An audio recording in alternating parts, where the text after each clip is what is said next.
ಸ್ನೇಹಿತರೆ, ಇದು ಒಬ್ಬ ಮಹಿಳೆಯ ಕಥೆ. ಗಂಡ ಸತ್ತ ನಂತರ ಆಕೆ ಒಬ್ಬಳೇ ದೆಹಲಿಗೆ ಹೋಗುತ್ತಿದ್ದಳು. ಆಗ ರೈಲಿನಲ್ಲಿ ಒಬ್ಬ ಅಪರಿಚಿತ ವ್ಯಕ್ತಿ ಸಿಗುತ್ತಾನೆ. ನಂತರ ನಡೆದದ್ದು ಯಾರೂ ಊಹಿಸಲು ಸಾಧ್ಯವಿಲ್ಲ. ನೀವು ನಮ್ಮ ಚಾನೆಲ್ಗೆ ಹೊಸಬರಾಗಿದ್ದರೆ ದಯವಿಟ್ಟು ಈ ಚಾನೆಲನ್ನು ಸಬ್ಸ್ಕ್ರೈಬ್ ಮಾಡಿ. ಬೆಳಿಗ್ಗೆ ಸರಿಯಾಗಿ 4 ಗಂಟೆಯಾಗಿತ್ತು. ವಾರಣಾಸಿ ರೈಲು ನಿಲ್ದಾಣ ಇನ್ನೂ ಸಂಪೂರ್ಣವಾಗಿ ಎಚ್ಚರಗೊಂಡಿರಲಿಲ್ಲ. ಆದರೆ ಸಂಪೂರ್ಣವಾಗಿ ಮಲಗಿಯೂ ಇರಲಿಲ್ಲ. ಸ್ವಲ್ಪ ಚಳಿ, ಮಂಜಿನಲ್ಲಿ ಮಡುಗಟ್ಟಿದ್ದ ಹಳದಿ ಬೆಳಕು ಮತ್ತು ಎಲ್ಲೋ ಕೇಳಿ ಬರುತ್ತಿದ್ದ ಚಹಾ ಮಾರುವವರ ನಿಧಾನವಾದ ಧ್ವನಿಗಳು, ಇವೆಲ್ಲವೂ ಸೇರಿ ಒಂದು ವಿಚಿತ್ರವಾದ ಉದಾಸೀನತೆಯನ್ನು ಹರಡುತ್ತಿದ್ದವು. ಪ್ಲಾಟ್ಫಾರ್ಮ್ ನಂಬರ್ 4ರ ಒಂದು ಕಬ್ಬಿಣದ ಬೆಂಚ್ ಮೇಲೆ ಒಬ್ಬ ಯುವತಿ ಕುಳಿತಿದ್ದಳು. ಅವಳ ಹೆಸರು ನಯನಾ. ಅವಳ ಮಡಿಲಿನಲ್ಲಿ 2 ವರ್ಷದ ಪುಟ್ಟ ಮಗ ಆರವ್ ನಿದ್ರೆ ಮತ್ತು ಎಚ್ಚರದ ನಡುವೆ ಅವಳ ಎದೆಗೆ ಅಂಟಿಕೊಂಡಿದ್ದ. ನಯನಾಳ ಕಣ್ಣುಗಳಲ್ಲಿ ಇಡೀ ರಾತ್ರಿ ಜಾಗರಣೆ ಮಾಡಿದ ದಣಿವಿತ್ತು. ಮುಖದಲ್ಲಿ ಮಂಕಾಗಿ ಹೋಗಿರುವ ನಿರೀಕ್ಷೆಗಳು ಕಾಣಿಸುತ್ತಿದ್ದವು. ಅವಳು ಒಂದು ಹಳೆಯ ಶಾಲನ್ನು ಬಿಗಿಯಾಗಿ ಹೊದಿಸಿಕೊಂಡಿದ್ದಳು, ಬಹುಶಃ ಚಳಿಗಿಂತ ಹೆಚ್ಚು ತನ್ನ ಭಯವನ್ನು ಮರೆಮಾಚಲು. ಪ್ರತಿ ಬಾರಿ ಯಾವುದಾದ್ರೂ ರೈಲು ಪ್ಲಾಟ್ಫಾರ್ಮ್ಗೆ ಬಂದು ನಿಂತಾಗ ಅವಳು ತಕ್ಷಣ ಎದ್ದು ನಿಂತುಕೊಳ್ಳುತ್ತಿದ್ದಳು, ಜನಸಮೂಹವನ್ನು ನೋಡುತ್ತಿದ್ದಳು. ನಂತರ ತನ್ನ ಮಗುವನ್ನು ಇನ್ನೂ ಬಿಗಿಯಾಗಿ ಹಿಡಿದು ಮತ್ತೆ ಕುಳಿತುಕೊಳ್ಳುತ್ತಿದ್ದಳು. ಪ್ರತಿ ಬಾರಿ ಒಂದು ನಿರೀಕ್ಷೆ ಹುಟ್ಟಿ ಅದೇ ಕ್ಷಣದಲ್ಲಿ ಒಡೆದು ಹೋಗುವಂತಿತ್ತು. ಆರವ್ ಕೆಲವೊಮ್ಮೆ ಹಪ್ಪಳ ಮಾರುವವನನ್ನು ನೋಡ್ತಿದ್ದ, ಕೆಲವೊಮ್ಮೆ ಬಿಸ್ಕತ್ ಮಾರುವವನನ್ನು ನೋಡ್ತಿದ್ದ. ಅವನ ಚಿಕ್ಕ ಚಿಕ್ಕ ಕೈಗಳು ಮತ್ತೆ ಮತ್ತೆ ಮುಂದೆ ಚಾಚುತ್ತಾ ಅವನು ಮುಗ್ಧವಾಗಿ ಹೇಳುತ್ತಿದ್ದನು, ಅಮ್ಮ ಅದು. ನಯನಾ ಅವನ ಕೈಯನ್ನು ನಿಧಾನವಾಗಿ ಹಿಡಿದುಕೊಳ್ಳುತ್ತಿದ್ದಳು. ಇಲ್ಲ ಮಗನೇ, ಈಗ ಬೇಡ. ಅವಳ ಧ್ವನಿಯಲ್ಲಿ ಪ್ರೀತಿ ಇತ್ತು, ಆದರೆ ಕಣ್ಣುಗಳಲ್ಲಿ ಆ ನೋವಿತ್ತು. ಅದನ್ನು ಒಬ್ಬ ತಾಯಿ ಮಾತ್ರ ಅರ್ಥ ಮಾಡಿಕೊಳ್ಳಬಲ್ಲಳು. ಮಗು ಹಸಿದಿರುವಾಗ ಅವಳ ಬಳಿ ಕೊಡೋದಕ್ಕೆ ಏನೂ ಇಲ್ಲದಾಗ. ಅದೇ ಬೆಂಚ್ನಿಂದ ಸ್ವಲ್ಪ ದೂರದಲ್ಲಿ ಒಬ್ಬ ಯುವಕ ಕುಳಿತಿದ್ದನು. ಅವನ ಹೆಸರು ಸಮರ್. ಸುಮಾರು 29 ವರ್ಷದ, ದೆಹಲಿಯಲ್ಲಿ ಕೆಲಸ ಮಾಡುವ ಸಾಫ್ಟ್ವೇರ್ ಇಂಜಿನಿಯರ್.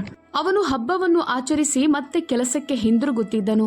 ಬೆಳಗ್ಗೆಯಿಂದಲೇ ಅವನ ದೃಷ್ಟಿ ಆಗಾಗ ಆ ತಾಯಿ ಮತ್ತು ಮಗುವಿನ ಕಡೆಗೆ ಹೋಗುತ್ತಿತ್ತು. ಅವನು ಗಮನಿಸುತ್ತಿದ್ದನು, ಆ ಯುವತಿ ಯಾರಿಂದಲೂ ಸಹಾಯ ಕೇಳುತ್ತಿರಲಿಲ್ಲ, ಯಾರ ಜೊತೆಯೂ ಮಾತನಾಡುತ್ತಿರಲಿಲ್ಲ. ಅಳಲು ಸಾಧ್ಯವಿಲ್ಲದಂತೆ ಕೇವಲ ಮೌನವಾಗಿ ಕುಳಿತಿದ್ದಳು. ಆರವ್ 3ನೇ ಬಾರಿ ಹಪ್ಪಳದ ಕಡೆಗೆ ಕೈ ಚಾಚಿದಾಗ ಸಮರ್ನ ತಾಳ್ಮೆ ಕಳೆದು ಹೋಯಿತು. ಅವನು ಎದ್ದು ಹಪ್ಪಳ ಮಾರುವವನಿಂದ ಒಂದು ಪ್ಯಾಕೆಟ್ ತೆಗೆದುಕೊಂಡು ನಿಧಾನವಾಗಿ ಮಗುವಿನ ಕಡೆಗೆ ನೀಡುತ್ತಾ ಹೇಳಿದನು, ತಗೋ ಪುಟ್ಟ ಗೆಳೆಯ, ಸ್ವಲ್ಪ ತಿನ್ನು. ನಯನಾ ಬೆಚ್ಚಿ ಬಿದ್ದಳು. ಅವಳು ಸಮರ್ ಕಡೆಗೆ ನೋಡಿದಳು. ಅವಳ ಕಣ್ಣುಗಳಲ್ಲಿ ಪ್ರಶ್ನೆ, ಭಯ ಮತ್ತು ಆತ್ಮಸಮ್ಮಾನ ಎಲ್ಲವೂ ಒಂದೇ ಸಮಯದಲ್ಲಿ ಕಂಡವು. ನೀವಿದನ್ನು ಯಾಕೆ ತೆಗೆದುಕೊಂಡ್ರಿ? ಇದು ಹೀಗೆ ಕೈ ಚಾಚುತ್ತದೆ ಅಷ್ಟೇ. ಇದರ ಹೊಟ್ಟೆ ತುಂಬಿದೆ. ಅವಳ ಧ್ವನಿ ಶಾಂತವಾಗಿತ್ತು, ಆದರೆ ಒಳಗೆ ಬಹಳಷ್ಟು ಒಡೆದು ಹೋಗಿತ್ತು. ಸಮರ್ ಸ್ವಲ್ಪ ನಗುತ್ತಾ ಹೇಳಿದನು, ಯಾವ ಸಮಸ್ಯೆಯೂ ಇಲ್ಲ. ಮಗುವಿನ ಮನಸ್ಸು ಅದು. ಸ್ವಲ್ಪ ತಿಂದರೆ ಏನಾಗುತ್ತದೆ? ನಯನಾ ಏನೂ ಹೇಳಲಿಲ್ಲ. ಅವಳು ಕೇವಲ ಆರವ್ನನ್ನ ನೋಡುತ್ತಾ ಕುಳಿತಳು. ಹಪ್ಪಳ ತಿನ್ನುತ್ತಾ ಮೊದಲ ಬಾರಿಗೆ ಆ ದಿನ ಆರವ್ ಸಂತೋಷದಿಂದ ನಗುತ್ತಿದ್ದನು. ಆ ನಗು ಎಷ್ಟು ನಿರ್ದೋಷಿಯಾಗಿತ್ತು ಎಂದರೆ, ಹಲವಾರು ದಿನಗಳಿಂದ ಅಡಗಿಸಿಕೊಂಡಿದ್ದ ಸೂರ್ಯ ಕಿರಣ ಏಕಾಏಕಿ ಹೊರಬಂದಂತಿತ್ತು. ಸಮರ್ಗೆ ಅರ್ಥವಾಯಿತು, ಇದು ಕೇವಲ ಹಸಿವಲ್ಲ, ಇದು ಪರಿಸ್ಥಿತಿಗಳು ಕಸಿದುಕೊಂಡ ಬಾಲ್ಯದ ನಗು. ಸ್ವಲ್ಪ ಸಮಯದ ನಂತರ ಸಮರ್ ನಿಧಾನವಾಗಿ ಹತ್ತಿರಕ್ಕೆ ಬಂದು ಕೇಳಿದನು, ನೀವು ಬೇಜಾರು ಮಾಡಲ್ಲವೆಂದರೆ ಒಂದು ಕೇಳ್ಬೋದಾ? ನೀವೆಲ್ಲಿಗೆ ಹೊರಟಿದ್ದೀರಾ? ಬೆಳಿಗ್ಗೆಯಿಂದ ನಿಮ್ಮನ್ನು ಇಲ್ಲೇ ನೋಡ್ತಿದ್ದೇನೆ. ನಯನಾ ಮೊದಲು ಸ್ವಲ್ಪ ಸಂಕೋಚಪಟ್ಟಳು, ನಂತರ ಹೇಳಿದಳು, ದೆಹಲಿಗೆ ಹೋಗಬೇಕು. ಜನರಲ್ ಟಿಕೆಟ್ ಇದೆ, ಆದರೆ ಇಷ್ಟು ಜನಸಂದಣಿಯಲ್ಲಿ ಮಗುವಿನ ಜೊತೆ ರೈಲಿಗೆ ಇರಲು ಧೈರ್ಯ ಆಗ್ತಿಲ್ಲ. ಸಮರ್ ತಕ್ಷಣ ಹೇಳಿದನು, ಅಯ್ಯೋ, ನಾನು ಕೂಡ ದೆಹಲಿಗೆ ಹೋಗ್ತಿದ್ದೇನೆ. ನನ್ನ ಬಳಿ AC ಕೋಚ್ ಟಿಕೆಟ್ ಇದೆ, ಜಾಗವೂ ಇದೆ. ಬನ್ನಿ ನನ್ನ ಜೊತೆ, TTಯ ಜೊತೆ ಮಾತನಾಡುತ್ತೇನೆ. ನಯನಾಳ ಹೃದಯ ಒಂದು ಕ್ಷಣ ನಿಂತಂತಾಯಿತು. ಒಬ್ಬ ಅಪರಿಚಿತನ ಮೇಲೆ ನಂಬಿಕೆ ಇಡೋದು, ಅದು ಈ ಪರಿಸ್ಥಿತಿಯಲ್ಲಿ ಸುಲಭವಿರಲಿಲ್ಲ. ಆದರೆ ನನ್ನ ಬಳಿ ಹಣ ಇಲ್ಲ. ಏನಾದರೂ ಹೇಳಿದ್ರು ಅಂದರೆ? ಸಮರ್ ತುಂಬ ಸರಳವಾಗಿ ಹೇಳಿದನು, ನಿಮ್ಮ ಬಳಿ ಧೈರ್ಯ ಇದೆ, ಅದು ದೊಡ್ಡ ವಿಷಯ. ಉಳಿದದ್ದನ್ನು ನಾನು ನೋಡಿಕೊಳ್ಳುತ್ತೇನೆ. ಕೆಲವು ಕ್ಷಣಗಳು ಅವಳು ಮೌನವಾಗಿಯೇ ಕುಳಿತಳು. ಅವಳ ಕಣ್ಣುಗಳಲ್ಲಿ ಭಯ ಮತ್ತು ನಿರೀಕ್ಷೆ ಹೋರಾಡುತ್ತಿತ್ತು. ಕೊನೆಯಲ್ಲಿ ಅವಳು ನಿಧಾನವಾಗಿ ತಲೆ ಆಡಿಸಿದಳು.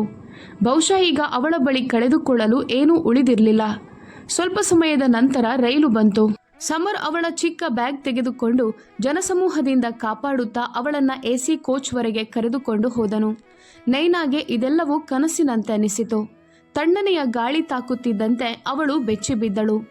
ಇಲ್ಲಿ ಇಷ್ಟು ಚಳಿ ಯಾಕೆ ಎಂದು ಕೇಳಿದಳು. ಸಮರ್ ನಗುತ್ತಾ ಹೇಳಿದನು, ಯಾಕಂದ್ರೆ ನೀವು ಮೊದಲ ಬಾರಿ ಇಲ್ಲಿಗೆ ಬಂದಿದ್ದೀರಿ. ಟಿಟಿ ಬಂದಾಗ ಸಮರ್ ಅವನನ್ನ ಪಕ್ಕಕ್ಕೆ ಕರೆದುಕೊಂಡು ಹೋಗಿ ಮಾತನಾಡಲು ಶುರು ಮಾಡಿದನು. ನೈನಾ ದೂರದಿಂದ ನೋಡುತ್ತಲೇ ಇದ್ದಳು. ಅವಳ ಹೃದಯ ಜೋರಾಗಿ ಬಡಿಯುತ್ತಿತ್ತು. ಆದರೆ ಸ್ವಲ್ಪ ಸಮಯದ ನಂತರ ಟಿಟಿ ನಗುತ್ತಾ ಹೊರಟು ಹೋದನು. ಎಲ್ಲ ಸರಿಯಾಗಿದೆ, ಈಗ ಆರಾಮವಾಗಿ ಕುಳಿತುಕೊಳ್ಳಿ. ರೈಲು ಚಲಿಸಲು ಶುರು ಮಾಡಿತು. ಹೊರಗೆ ಕತ್ತಲೆ ಓಡುತ್ತಿತ್ತು. ಒಳಗೆ ಒಂದು ಹೇಳಲಾಗದ ನಂಬಿಕೆ ಹುಟ್ಟುತ್ತಿತ್ತು. ಸ್ವಲ್ಪ ಸಮಯದ ಮೌನದ ನಂತರ ಸಮರ್ ಕೇಳಿದನು, ಇಷ್ಟು ಬೆಳಗ್ಗೆ ಮಗುವಿನ ಜೊತೆ ಒಬ್ಳೆ, ಏನಾದರೂ ಸಮಸ್ಯೆ ಇದೆಯಾ? ನೈನಾಳ ಕಣ್ಣುಗಳು ತುಂಬಿಕೊಂಡವು. ಬಹುಶಃ ಮೊದಲ ಬಾರಿಗೆ ಅನುಮಾನವಿಲ್ಲದೆ, ಲಾಲಸೆ ಇಲ್ಲದೆ ಮೊದಲ ಬಾರಿಗೆ ನಿಜ ಕೇಳಿದ್ದರು. ನಿಧಾನವಾಗಿ ಅವಳು ಹೇಳಲು ಆರಂಭಿಸಿದಳು. ನನ್ನ ಮದುವೆ 3 ವರ್ಷಗಳ ಹಿಂದಾಯಿತು. ನನ್ನ ಗಂಡ ರಾಘವ. ಅವಳ ಧ್ವನಿ ನಡುಗುತ್ತಿತ್ತು. ಆರಂಭದಲ್ಲಿ ಎಲ್ಲವೂ ಚೆನ್ನಾಗಿತ್ತು. ನಂತರ ಮದ್ಯ, ಹೊಡೆದಾಟ, ಹಣದ ಕಷ್ಟ ಮತ್ತು ಒಂದು ದಿನ ರಸ್ತೆ ಅಪಘಾತದಲ್ಲಿ ಅವರ ಮರಣ. ಅದರ ನಂತರ ನಾನು ಒಬ್ಳೆ ಆಗ್ಬಿಟ್ಟೆ. ತವರು ಮನೆಯವರು ಹೇಳಿದ್ರು, ಈಗ ಗಂಡನ ಮನೆಯೇ ನಿನ್ನ ಮನೆ ಅಂತ. ಮತ್ತು ಗಂಡನ ಮನೆಯವರು ಹೇಳಿದ್ರು, ಈಗ ನಮಗೆ ನಿನ್ನ ಜೊತೆ ಯಾವುದೇ ಸಂಬಂಧ ಇಲ್ಲ ಅಂತ. ಸಮರ್ನ ಮುಷ್ಟಿಗಳು ಸ್ವತಃ ಬಿಗಿದವು. ನೈನಾ ಮುಂದುವರಿಸಿ ಹೇಳಿದಳು, ಯಾರೋ ಹೇಳಿದ್ರು ಅವರ ಆಫೀಸ್ನಲ್ಲಿ ಸ್ವಲ್ಪ ಹಣ ಇರ್ಬೋದು ಅಂತ. ಅದೇ ನಿರೀಕ್ಷೆಯಲ್ಲಿ ದೆಹಲಿಗೆ ಹೋಗ್ತಿದ್ದೇನೆ. ಮಗನಿಗಾಗಿ ಇದು ನನ್ನ ಕೊನೆಯ ಪ್ರಯತ್ನ. ಈಗ ಅವಳ ಧ್ವನಿ ಸಂಪೂರ್ಣ ಮುರಿದು ಹೋಗಿತ್ತು. ಈ ಮಗು ಮಾತ್ರ ನನ್ನ ಎಲ್ಲವೂ. ಆದರೆ ಈಗ ಧೈರ್ಯ ಮುಗಿಯುತ್ತಿದೆ. ಸಮರ್ ನಿಧಾನವಾಗಿ ಹೇಳಿದನು, ಧೈರ್ಯ ಇನ್ನೂ ಉಳಿದಿದೆ. ಈಗ ನೀವು ಒಬ್ಳೇ ಇಲ್ಲ. ನೈನಾ ಅವನ ಕಡೆ ನೋಡಿದಳು. ಆ ದೃಷ್ಟಿಯಲ್ಲಿ ಮೊದಲ ಬಾರಿಗೆ ನಂಬಿಕೆಯ ಸಣ್ಣ ಬೆಳಕು ಕಾಣಿಸಿತು. ರಾತ್ರಿ ಗಾಢವಾಗುತ್ತಾ ಹೋಯಿತು. ರೈಲು ಮುಂದೆ ಸಾಗುತ್ತಾ ಹೋಗುತ್ತಿತ್ತು. ಮತ್ತೆ ಇಬ್ಬರು ಪರಿಚಿತರು ನಿಧಾನವಾಗಿ ಒಂದು ಕಥೆಯಾಗಿ ರೂಪಾಂತರಗೊಳ್ಳುತ್ತಿದ್ದರು.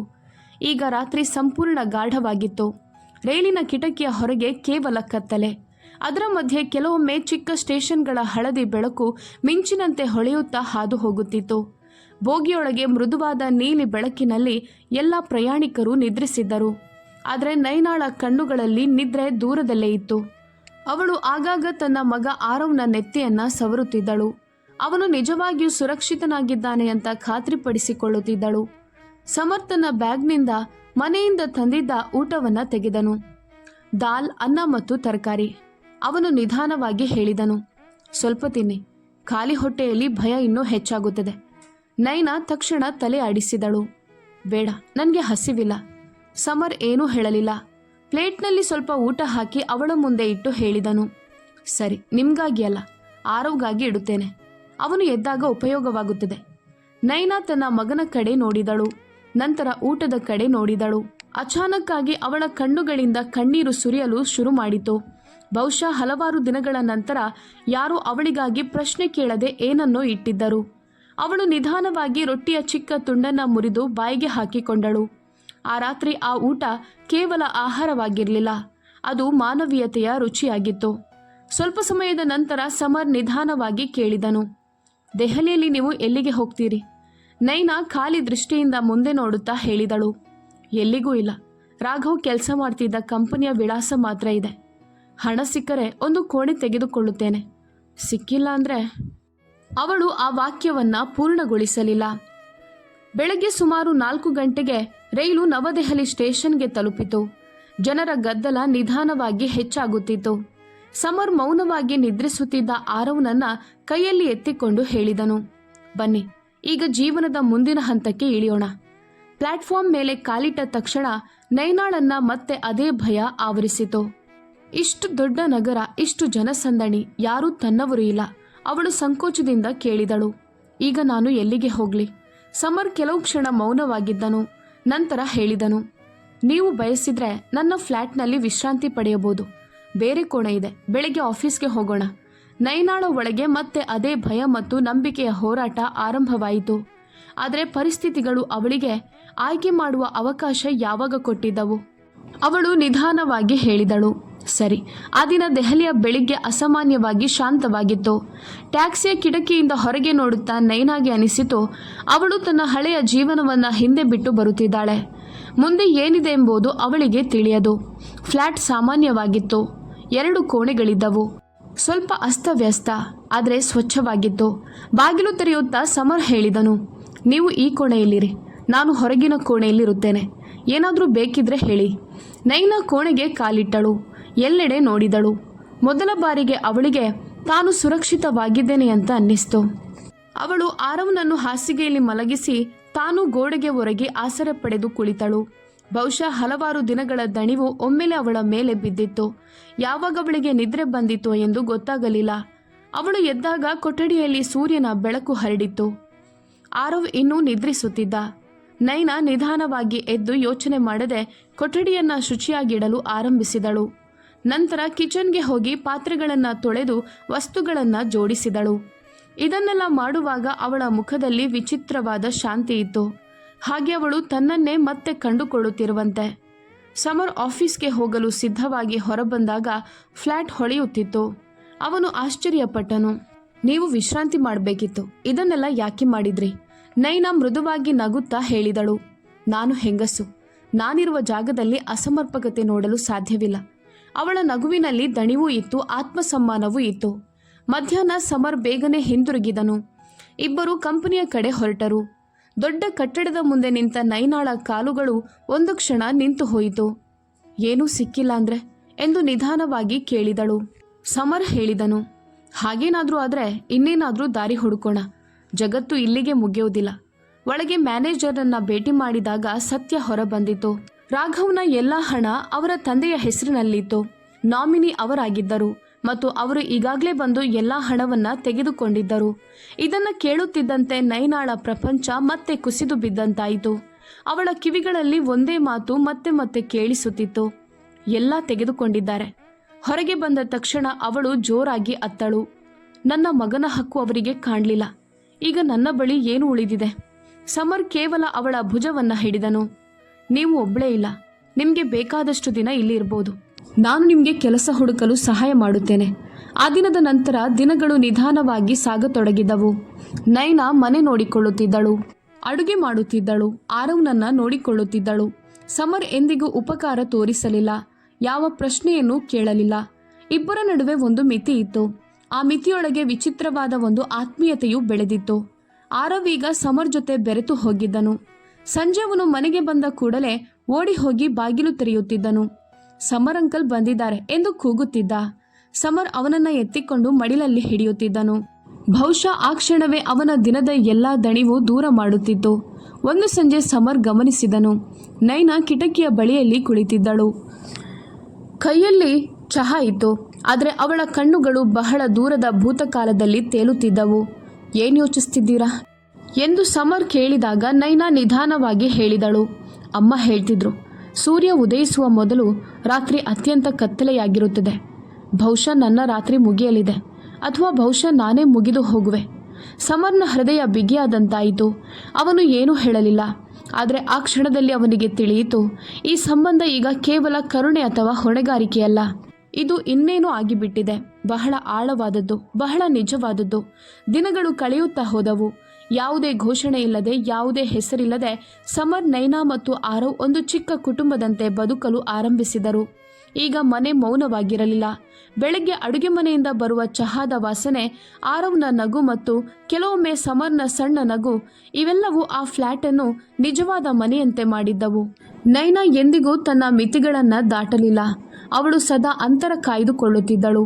ಈ ಮನೆ ತನ್ನದೇ ಅಲ್ಲ, ಕೇವಲ ಒಂದು ಆಶ್ರಯ ಎಂಬುದನ್ನು ತನಗೆ ತಾನೇ ನೆನಪಿಸಿಕೊಳ್ಳುತ್ತಿದ್ದಳು. ಆದರೆ ಹೃದಯದ ಅಂತರವನ್ನ ಕಾಯ್ದುಕೊಳ್ಳೋದು ಅಷ್ಟು ಸುಲಭವಲ್ಲ. ಸಮರ್ ಆಫೀಸ್ನಿಂದ ಬಂದಾಗ ಮೊದಲು ಬಾಗಿಲಲ್ಲಿ ಆರವ್ ಸಿಗುತ್ತಿದ್ದನು. ನಂತರ ಅಡುಗೆ ಮನೆಯಿಂದ ನೈನಾಳ ಮೃದುವಾದ ಧ್ವನಿ, ಕೈ ತೊಳೆಯಿರಿ, ಊಟ ಬಿಡಿಸುತ್ತೇನೆ. ಆ ಸರಳ ವಾಕ್ಯದಲ್ಲಿದ್ದ ಆತ್ಮೀಯತೆ ಸಮರ್ನೊಳಗಿನ ಖಾಲಿತನವನ್ನ ನಿಧಾನವಾಗಿ ತುಂಬತೊಡಗಿತ್ತು. ಆರವ್ ಈಗ ಕೆಲವೊಮ್ಮೆ ಅಂಕಲ್ ಎನ್ನುವುದನ್ನು ಬಿಟ್ಟು ನೇರವಾಗಿ ಸಮರ್ ಅಂತ ಕರೆಯುತ್ತಿದ್ದನು. ಅವನು ಬಿದ್ದಾಗ ಅಥವಾ ಹೆದರಿದಾಗ ಮೊದಲಿಗೆ ಓಡಿ ಬರುವ ವ್ಯಕ್ತಿ ಸಮರ್ ಆಗಿದ್ದನು. ಇದನ್ನು ನೋಡಿದಾಗ ನೈನಾಳ ಹೃದಯದಲ್ಲಿ ಕೃತಜ್ಞತೆ ಭಾವ ತುಂಬುತ್ತಿತ್ತು. ಜೊತೆಗೆ ಒಂದು ಭಯವು, ಎಲ್ಲಾದರೂ ಇದು ಕಳೆದು ಹೋಗಬಹುದೇ ಎಂದು. ಒಂದು ರಾತ್ರಿ ಸಮರ್ ತುಂಬ ತಡವಾಗಿ ಮನೆಗೆ ಬಂದನು. ಆಫೀಸ್ ಕೆಲಸ, ಟ್ರಾಫಿಕ್, ದಣಿವು ಎಲ್ಲವೂ ಅವನ ಮುಖದಲ್ಲಿ ಕಾಣಿಸುತ್ತಿತ್ತು. ಅವನು ಬಾಗಿಲು ತಟ್ಟುತ್ತಿದ್ದಂತೆಯೇ ಅದು ತೆರೆಯಿತು. ಮುಂದೆ ನೈನಾ ನಿಂತಿದ್ದಳು. ಊಟ ಇಟ್ಟಿದ್ದೇನೆ, ಬಹುಶಃ ತಣ್ಣಗಾಗಿರ್ಬೋದು, ಆದರೆ ಮನಸ್ಸಿನಿಂದ ಮಾಡಿದ್ದೇನೆ ಎಂದು ನಿಧಾನವಾಗಿ ಹೇಳಿದಳು. ಸಮರ್ ನಗುತ್ತಾ ಹೇಳಿದನು, ಮನಸ್ಸಿನಿಂದ ಮಾಡಿದ್ದು ಎಂದಿಗೂ ತಣ್ಣಗಾಗೋದಿಲ್ಲ. ಇಬ್ಬರ ಕಣ್ಣುಗಳು ಕೆಲವು ಕ್ಷಣ ಪರಸ್ಪರ ಸೇರಿದವು. ನಂತರ ತಕ್ಷಣ ಕೆಳಗೆ ಬಿದ್ದವು. ಆ ಕ್ಷಣದಲ್ಲಿ ಕೃತಜ್ಞತೆ, ಆತ್ಮೀಯತೆ, ಸಂಕೋಚ ಮತ್ತು ನಿಧಾನವಾಗಿ ಹುಟ್ಟುತ್ತಿದ್ದ ಒಂದು ಅನಧಿಕೃತ ಸಂಬಂಧ ಎಲ್ಲವೂ ಇತ್ತು. ಆದರೆ ಪ್ರತಿಯೊಂದು ಕಥೆಯಲ್ಲೂ ಒಂದು ತಿರುವು ಬರುತ್ತದೆ. ಮರುದಿನ ಬೆಳಗ್ಗೆ ನಯನ ತುಂಬ ಮೌನವಾಗಿದ್ದಳು. ಅವಳು ಊಟ ಮಾಡಿ ವಸ್ತುಗಳನ್ನು ಸರಿಪಡಿಸಿದಳು. ಆರವ್ನನ್ನ ಸಿದ್ಧಗೊಳಿಸಿದಳು. ಆದರೆ ಅವಳ ಕಣ್ಣುಗಳಲ್ಲಿ ವಿಚಿತ್ರವಾದ ಅಶಾಂತಿ ಇತ್ತು. ಕೊನೆಯಲ್ಲಿ ಅವಳು ನಿಧಾನವಾಗಿ ಹೇಳಿದಳು, ಸಮರ್, ನಾನು ಊರಿಗೆ ಹಿಂದಿರುಗಲು ಬಯಸುತ್ತೇನೆ. ಸಮರ್ ಬೆಚ್ಚಿ ಬಿದ್ದನು. ಅಚಾನಕ್ಕಾಗಿ ಯಾಕೆ? ನಯನ ಕಣ್ಣುಗಳನ್ನು ಕೆಳಗೆ ಹಾಕಿಕೊಂಡಳು. ಈ ನಗರ ದೊಡ್ಡದು, ಆದರೆ ಜನರ ನಾಲಿಗೆ ಅದಕ್ಕಿಂತ ದೊಡ್ಡದು. ನೆರೆಹೊರೆಯವರ ದೃಷ್ಟಿ ಬದಲಾಗಿದೆ. ಮಾತುಗಳು ಶುರುವಾಗಿವೆ, ನನ್ನ ಬಗ್ಗೆ, ನಿಮ್ಮ ಬಗ್ಗೆ. ಅವಳ ಧ್ವನಿ ನಡುಗಿತು. ನನ್ನ ಕಾರಣದಿಂದ ನಿಮಗೆ ಕೆಟ್ಟ ಹೆಸರು ಬರಬಾರ್ದು ಅಂತ ಬಯಸುತ್ತೇನೆ. ಸಮರ್ ಒಳಗೆ ಏನೋ ಒಡೆದಂತಾಯಿತು. ಮತ್ತೆ ನೀನು, ನಿನ್ನ ಜೀವನ, ನಿನ್ನ ಗೌರವ, ಅವು ಮಹತ್ವ ಅಲ್ವಾ? ನಯನ ನಿಧಾನವಾಗಿ ಹೇಳಿದಳು, ನನ್ನ ಬಳಿ ಈಗ ಕಳೆದುಕೊಳ್ಳಲು ಏನೂ ಇಲ್ಲ, ಆದರೆ ನಿಮ್ಮ ಬಳಿ ಎಲ್ಲವೂ ಇದೆ. ಕೆಲವು ಕ್ಷಣ ಕೊಠಡಿಯಲ್ಲಿ ಭಾರೀ ಮೌನ ಆವರಿಸಿತು. ನಂತರ ಸಮರ್ ಆಳವಾಗಿ ಉಸಿರೆಳೆದು ಹೇಳಿದನು, ಜನರು ಮಾತನಾಡಲೇಬೇಕು ಅಂದರೆ ಅವರಿಗೆ ನಿಜವೇ ತಿಳಿಸೋಣ. ನಯನ ಆಶ್ಚರ್ಯದಿಂದ ಅವನ ಕಡೆ ನೋಡಿದಳು. ಸಮರ್ ಮೊದಲ ಬಾರಿಗೆ ಅವಳ ಕಣ್ಣುಗಳಿಗೆ ನೇರವಾಗಿ ನೋಡುತ್ತಾ ಹೇಳಿದನು, ನಾನು ನಿನ್ನನ್ನು ಮದುವೆಯಾಗಲು ಬಯಸುತ್ತೇನೆ. ಸಮಯವೇ ನಿಂತಂತಾಯಿತು. ನಯನಾಳ ಕೈಯಲ್ಲಿದ್ದ ನೀರಿನ ಗ್ಲಾಸ್ ತಪ್ಪಿ ಬೀಳುವಷ್ಟರಲ್ಲಿ ಉಳಿಯಿತು. ನೀವು ಏನು ಹೇಳುತ್ತಿದ್ದೀರಾ ಗೊತ್ತಾ? ಅವಳ ಧ್ವನಿಯಲ್ಲಿ ಭಯವೂ ಇತ್ತು, ಅನುಮಾನವೂ ಇತ್ತು, ಮತ್ತು ತುಂಬ ಆಳದಲ್ಲಿ ಒಂದು ಮರೆ ಮಾಡಿದ ನಿರೀಕ್ಷೆಯು. ನಾನೊಂದು ವಿಧವೆ, ನನ್ನ ಬಳಿ ಏನೂ ಇಲ್ಲ, ಒಂದು ಮಗು ಮತ್ತು ತುಂಬ ನೋವು ಮಾತ್ರ ಇದೆ. ಸಮರ್ ತಕ್ಷಣ ಹೇಳಿದನು, ನನಗೆ ನಿನ್ನ ಭೂತಕಾಲ ಏನೂ ಬೇಡ, ನನಗೆ ನಿನ್ನ ಇಂದಿನ ಜೀವನ ಬೇಕು, ನಿನ್ನ ಜೊತೆ ಬೇಕು. ಆರೋ ಬಗ್ಗೆ ಹೇಳೋದಾದರೆ ಅವನು ಈಗಾಗಲೇ ನನ್ನವನಾಗಿ ಬಿಟ್ಟಿದ್ದಾನೆ. ನಯನಾಳ ಕಣ್ಣುಗಳು ಕಣ್ಣೀರಿನಿಂದ ತುಂಬಿದವು. ಆದರೆ ನಿನ್ನ ತಂದೆ ತಾಯಿ, ಸಮಾಜ, ಜನರು? ಸಮರ್ ಸಣ್ಣ ನಗುವಿನೊಂದಿಗೆ ಹೇಳಿದನು, ನಾನೀಗಾಗಲೇ ಅವರ ಜೊತೆ ಮಾತನಾಡಿದ್ದೇನೆ. ಅವರಿಗೆ ಯಾವುದೇ ವಿರೋಧ ಇಲ್ಲ. ಅವರು ನಿನ್ನ ಒಪ್ಪಿಗೆಗಾಗಿ ಕಾಯುತ್ತಿದ್ದಾರೆ. ಇದನ್ನು ಕೇಳುತ್ತಿದ್ದಂತೆ ನಯನಾಳೊಳಗೆ ವರ್ಷಗಳಿಂದ ಗಟ್ಟಿಯಾಗಿದ್ದ ಹಿಮ ಕರಗತೊಡಗಿತು. ನಿಮಗೆ ನಿಜವಾಗಿಯೂ ನನ್ನ ಮಗನ ಜೊತೆ ಜೀವನವಿಡೀ ಬದುಕುವ ವಿಶ್ವಾಸ ಇದ್ದರೆ ನನ್ನ ಉತ್ತರ ಓಕೆ ಎಂದು ಅವಳು ನಡುಗುವ ಧ್ವನಿಯಲ್ಲಿ ಹೇಳಿದಳು.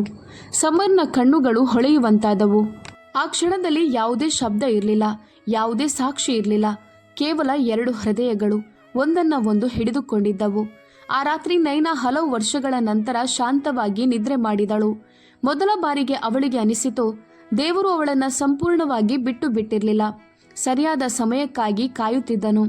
ಕೆಲವು ವಾರಗಳಲ್ಲಿ ಜೀವನ ಅದ್ಭುತ ತಿರುವು ತಗೊಂಡಿತು. ಯಾವ ವಾದ್ಯ ಮೇಳ ಇಲ್ಲ, ಯಾವುದೇ ದೊಡ್ಡ ಸಮಾರಂಭ ಇಲ್ಲ. ಕೇವಲ ಮನೆಯ ಸಣ್ಣ ದೇವಸ್ಥಾನದ ಮುಂದೆ ಸಮರ್ನ ತಂದೆ ತಾಯಿಯ ಸಮ್ಮುಖದಲ್ಲಿ 2 ಹೂಮಾಲೆಗಳು ಮತ್ತು 2 ಹೃದಯಗಳ ಜೀವಮಾನದ ವಾಗ್ದಾನ. ನಯನ ಸಿಂಧೂರ ಹಾಕಿಕೊಂಡು ಕನ್ನಡಿಯ ಮುಂದೆ ನಿಂತಾಗ ತನ್ನ ಮುಖವನ್ನೇ ಅವಳಿಗೆ ನಂಬಲಾಗಲಿಲ್ಲ. ಕೆಲವು ತಿಂಗಳುಗಳ ಹಿಂದೆ ಸ್ಟೇಷನ್ನ ತಣ್ಣನೆಯ ಬೆಂಚ್ ಮೇಲೆ ಕುಳಿತಿದ್ದ ಅದೇ ಮಹಿಳೆ ಈಗ ಅವಳಿಗೆ ಮನೆ ಇತ್ತು, ಹೆಸರು ಇತ್ತು, ಕುಟುಂಬ ಇತ್ತು. ಆ ದಿನ ಆರವ್ ತುಂಬ ಸಂತೋಷವಾಗಿದ್ದನು. ಅವನು ಆಗಾಗ ಸಮರ್ನ ಬೆರಳನ್ನ ಹಿಡಿದು ಹೇಳುತ್ತಿದ್ದನು, ಅಪ್ಪ. ಆ ಪದ ಕೇಳುತ್ತಿದ್ದಂತೆಯೇ ಸಮರ್ನ ಕಣ್ಣುಗಳು ತೇವಗೊಂಡವು. ಮದುವೆಯ ನಂತರ ಮನೆ ನಿಜವಾಗಿಯೂ ಮನೆಯಾಯಿತು. ಬೆಳಗ್ಗೆ ಈಗ ಅಲಾರಾಂನಿಂದ ಅಲ್ಲ, ಆರವ್ನ ನಗು ಮತ್ತು ಅಡುಗೆ ಮನೆಯ ಚಹಾದ ಸುಗಂಧದಿಂದ ಆರಂಭವಾಗುತ್ತಿತ್ತು. ನಯನ ಮನಸಾರೆ ಮನೆ ನೋಡಿಕೊಳ್ಳುತ್ತಿದ್ದಳು.